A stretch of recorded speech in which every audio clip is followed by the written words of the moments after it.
ஆதியாகமம் அதிகாரம் 13. ஆபிராமும் அவன் மனைவியும் அவனுக்கு உண்டான யாவும் அவனுடனே லோத்தும் எகிப்தை விட்டு தென் திசையில் வந்தார்கள். ஆபிராம் மிருக ஜீவன்களும் வெள்ளியும் பொன்னுமான ஆஸ்திகளையுடைய சீமானாயிருந்தான். அவன் தன் பிரயாணங்களிலே தெற்கே இருந்து பெத்தேல் மட்டும், பெத்தேலுக்கும் ஆயிக்கும் நடுவாக தாம் முன்பு கூடாரம் போட்டதும் தான் முதல் ஒரு பலிபீடத்தை உண்டாக்கினதுமான ஸ்தலம் மட்டும் போனான். அங்கே ஆபிராம் கர்த்தருடைய நாமத்தை தொழுது கொண்டான். ஆபிராமுடனே வந்த லோத்தும் ஆடு மாடுகளும் கூடாரங்களும் இருந்தன.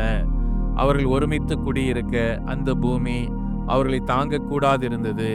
அவர்களுடைய ஆஸ்தி மிகுதியாயிருந்தபடியால் அவர்கள் ஒருமித்து வாசம் பண்ண ஏதுவில்லாமற் போயிற்று. ஆபிராமுடைய மந்தை மேய்ப்பருக்கும் லோத்துடைய மந்தை மேய்ப்பருக்கும் வாக்குவாதம் உண்டாயிற்று.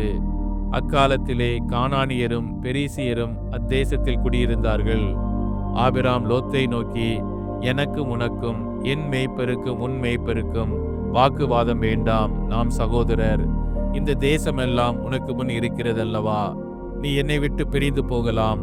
நீ இடதுபுறம் போனால் நான் வலதுபுறம் போகிறேன், நீ வலதுபுறம் போனால் நான் இடதுபுறம் போகிறேன் என்றான். அப்பொழுது லோத்து தன் கண்களை ஏறெடுத்து பார்த்து யோர்தான் நதிக்கு அருகான சமபூமி முழுவதும் நீர்வளம் பொருந்தினதாயிருக்க கண்டான்.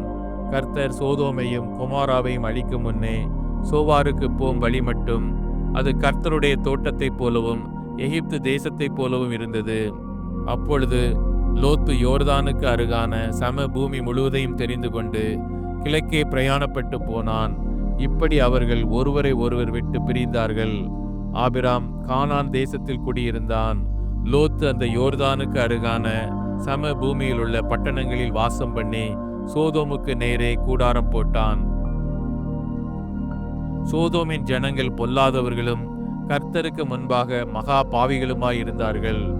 லோத்து ஆபிராமை விட்டு பிரிந்த பின்பு கர்த்தர் ஆபிராமை நோக்கி, உன் கண்களை ஏறெடுத்து நீ இருக்கிற இடத்திலிருந்து வடக்கேயும் தெற்கேயும் கிழக்கேயும் மேற்கேயும் நோக்கிப்பார். நீ பார்க்கிற இந்த பூமி முழுவதையும் நான் உனக்கும் உன் சந்ததிக்கும் என்றைக்கும் இருக்கும்படி கொடுத்து உன் சந்ததியை பூமியின் தூளை போல பெருக பண்ணுவேன். ஒருவன் பூமியின் தூளை எண்ணக்கூடுமானால் உன் சந்ததியும் எண்ணப்படும்.